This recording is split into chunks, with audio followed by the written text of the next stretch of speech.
Hi guys, நான் உங்கள் நிலா. இப்போ நம்ம பார்க்க போகிற கதை என்னென்னா, ஒரு உண்மையாக நடந்த கதையை நம்ம பார்க்க போகிறோம். அது எங்கே நடந்துச்சுன்னா, வால்பாறையில் உள்ள டீ எஸ்டேட் பங்களா. அது ஒரு பிரிட்டிஷ் கால பங்களா.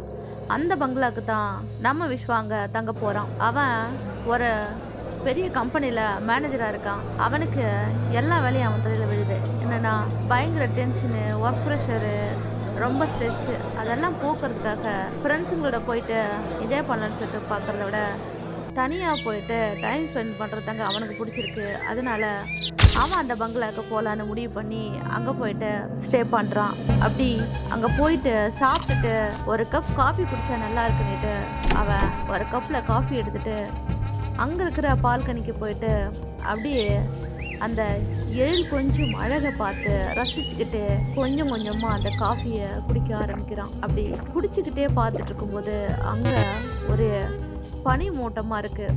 அந்த பனி மூட்டத்துக்கு நடுவில் அந்த டீ எஸ்டேட்டோட செக் பாயிண்ட்டு இருக்கு இல்லையா, அந்த செக் பாயிண்டில் இருக்கிற ஒரு லைட்டு மினுக்கு மினுக்குன்னு எரிஞ்சிட்ருக்கு. அந்த வெளிச்சம் லைட்டாக கொஞ்சம் கொஞ்சமாக அந்த பனி மூட்டத்தில் மறைஞ்சிக்கிட்டே இருக்குது. அவன் அதெல்லாம் பார்த்து ரசிச்சுக்கிட்டு அந்த காஃபியை குடிச்சிட்டு இருக்கும்போது அவனுக்கு ஒரு அந்த டீ செடிலாம் இருக்கு இல்லையா, அந்த டீ செடிகளுக்கெல்லாம் நடுவில் அந்த கேப்புங்கள அவனுக்கு ஒரு சத்தம் கேட்குது. யாரோ ஒரு பொண்ணு கொலுசு போட்டுன்னு ஜல் ஜல்லுன்னு ஓடுற மாதிரி அவனுக்கு சத்தம் கேட்குது. முதல்ல அவன் அதை பெருசாக எடுத்துக்கல, ஏதோ காற்று சத்தமாக இருக்குன்னு நினச்சான். ரெண்டாவது ஏதோ மிருகத்தோட சத்தம், ஏதோ மிருகம் தான் ஓடிட்டு கிடக்குது அப்படின்னு சொல்லிட்டு நினச்சான். அதை பெருசாக எடுத்துக்கல. சரி, காஃபி குடிச்சு முடிச்சிடும். அவன் அங்கேருந்து வந்த ட்ராவல் பண்ண அசதியில் அவன் படுத்து தூங்க போயிட்டான்.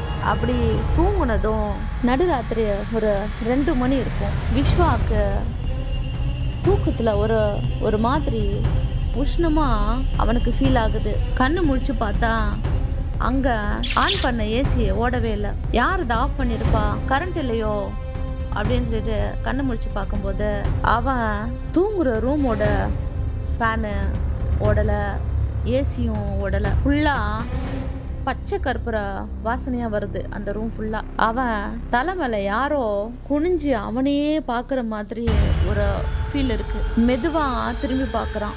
அவன் கண்ட அந்த காட்சி இருக்கு வார்த்தையால் சொல்ல முடியாது. கட்டிலுக்கு பக்கத்தில் ஒரு திருமண பெண்ணு பட்டுப்புடையோட அந்த கோலத்தில், ஒரு கல்யாண பெண் இருந்தால் எந்த கோலத்தில் இருப்பாலோ அந்த கோலத்தில் உக்காந்துட்டு அழுதுட்டு இருக்கா மூலையில் உட்காந்து. ஆனால் அவன் முகத்தில் கண்ணு மட்டும் இல்லை, கண்ணு இருக்கிற இடத்துல வெறும் ரத்தம் வழிஞ்சிட்ருக்கு, கருப்பு ஓட்டையாக இருக்குது. அந்த காட்சி அவன் கண்டதும் பயத்தில் அம்மா அப்படின்னு சொல்லிட்டு கத்த ஆரம்பிக்கிறான். பிடிச்சி கத்துனவன் அங்கேருந்து ஓட ஆரம்பிக்கிறான். அவன் கதவெல்லாம் பூட்டி இருக்கு. இவன் எவ்வளோ தட்டினாலும் அங்கே யாருக்கும் அந்த சத்தம் கேட்கல. அவள் கையில் ஒரு பழைய ஃபோட்டோ ஒன்று இருக்குது. அதில் இருக்கிற முகமும் விஸ்வாவோட முகமும் ஒன்றா இருக்குது. அவள் மெதுவாக பேச ஆரம்பிக்கிறா வாயை திறந்து. என்னை தவிர வேற யாரையும் நீ கல்யாணம் பண்ணிக்க கூடாதுன்னு சொன்னியே, அப்புறம் ஏன் என்னை இங்கேயே தனியாக தவிக்கி விட்டுட்டு போயிட்ட அப்படின்னு அந்த குரல் கேட்குது. அந்த குரலை கேட்டதும் இவனுக்கு தூக்கி வாரி போடுது. நம்மளே இப்போதான் ஃபர்ஸ்ட் டைம் வந்திருக்கோம், இந்த பொண்ணு என்னடா நம்மளை எப்படி சொல்லுதுன்னுட்டு விஸ்வா பயத்தில் கத்துறான். ஆனால் சத்தம் வெளியே வரல. அப்போ தான் அவனுக்கு ஒரு விஷயம் புரியுது. அவன் தங்கி இருக்கிற அந்த ரூமோட கபோர்டில் அவன் ஏதாவது கீ என்ன இருக்குமா திறந்துட்டு வெளியே போகலாமா அப்படின்னு சொல்லிட்டு தேடி பார்க்கும்போது அப்போது ஒரு பழைய டைரி ஒன்று கிடைக்குது. அது 1980 அந்த டைரி எழுதியிருக்கு. அந்த எஸ்டேட்டில் ஒரு பொண்ணு அவளோட லவர் கூட அங்கே தங்க வந்திருக்கா. அவன் அவளை யூஸ் பண்ணிட்டு கல்யாணம் பண்ணிக்கிறேன்னு சொல்லிட்டு அவளை அங்கேயே கொலை பண்ணி தூக்கில் போட்டு தொங்க விட்டுட்டு அங்கேருந்து எஸ்கேப் ஆயிட்டான். அது அந்த பொண்ணு அவனுக்காக காத்திருந்தா இல்லையா கல்யாண கோலத்தில்.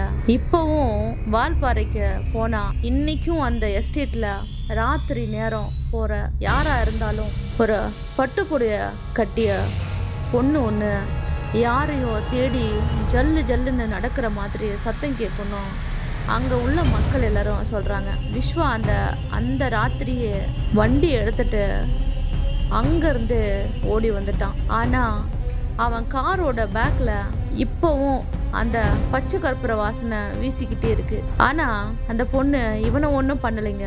கைஸ், இந்த கதையை நீங்கள் கேட்டுட்ருக்கீங்கன்னா, நம்ம சேனலுக்கு இப்போ தான் ஃபஸ்ட் டைம் வந்து பார்க்குறீங்கன்னா, இது வரைக்கும் நம்ம சேனலை சப்ஸ்கிரைப் பண்ணாத பார்த்துட்ருக்குற மக்கள் நம்ம சேனலை சப்ஸ்கிரைப் பண்ணிவிட்டு, இது வரைக்கும் என்னோட இன்ஸ்டா ஐடியை வந்து ஃபாலோ பண்ணாதவங்க ஃபாலோ பண்ணிவிட்டு கூடவே பெல் ஐக்கானையும் தட்டிக்குங்க.